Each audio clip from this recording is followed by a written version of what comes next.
தமிழ்நாட்டு மக்களையும் தமிழ்நாடு அரசையும் அவமதிப்பதா நினச்சிக்கிட்டு உச்சநீதிமன்றத்தையே அவமதிக்கிற மாதிரி ஒரு வேலையை செஞ்சிருக்காரு அதிமேதாவி ஆளுநர் ஆர்.என். ரவி. தமிழ்நாட்டோட கல்வி அறிவையும் தமிழ்நாட்டோட அதிகாரத்தையும் பறிக்கிறதையே முழு நேர வேலையா செஞ்சுட்டு இருக்கிற ஆளுநர் தன்னோட பக்குவம் இல்லாத நடவடிக்கையால ஒட்டுமொத்த தமிழ்நாட்டு மக்களின் கோபத்தையும் சம்பாதிச்சுட்டு வராரு. அதுல ரொம்பவே முக்கியமானதுதான் துணைவேந்தர்கள் நியமனம் செய்கிற விவகாரம். இந்த விஷயத்துல ஆளுநர் தலையிட்டதுனால தமிழ்நாடு அரசு உச்சநீதிமன்றத்துல வழக்கு ஒன்று தொடர்ந்து இருந்தாங்க.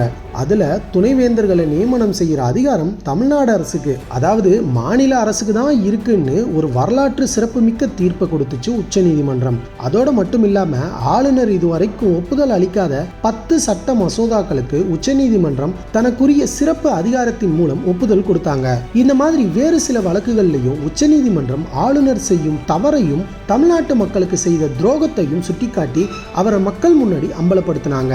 அதனால ஆளுநருக்கு ஆதரவாக களத்தில் இறங்கிய குடியரசுத் தலைவர் இந்த தீர்ப்புக்கு எதிராக உச்சநீதிமன்றத்துக்கிட்ட விளக்கம் கேட்டிருக்காங்க.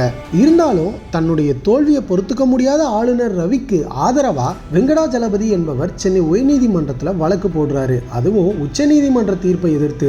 இந்த வழக்கை விசாரிச்ச உயர்நீதிமன்ற நீதிபதிகள் ஜி.ஆர். சுவாமிநாதன் மற்றும் வி. லட்சுமி நாராயணன் ஆகியோர் உச்சநீதிமன்ற தீர்ப்புக்கே எதிராக தடை போட்டு இருக்காங்க.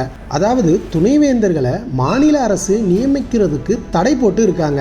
நாட்டோட உச்சபட்ச அதிகாரத்தில் இருக்கிற உச்சநீதிமன்றத்தையே அவமானப்படுத்துற வேலையை பிஜேபி மற்றும் ஆர்எஸ்எஸ் பின்புறத்தில் இருந்து இயங்குகிற ஆர்.என். ரவி செஞ்சுட்டு வராருன்னு மக்கள் பலரும் கடுமையான விமர்சனங்களை முன் வச்சுட்டு வராங்க.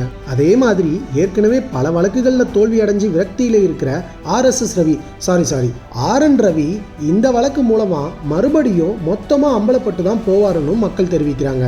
இந்த சம்பவத்தால உச்சநீதிமன்ற தீர்ப்புக்கு எதிராக உயர்நீதிமன்றத்தில் வழக்கு போட முடியுமா அப்படிங்கிற கேள்வி எல்லாருக்குமே எழுந்திருக்கும். ஆனா பிஜேபி மற்றும் ஆர்எஸ்எஸ் பின்புலம் இருந்தா உச்சநீதிமன்றம் இல்லைங்க, எதை வேணாலும் கேள்வி கேட்கலாம் அப்படிங்கிற ஒரு விஷயத்தையும் இந்த வழக்கு நிரூபிச்சு காட்டியிருக்கு.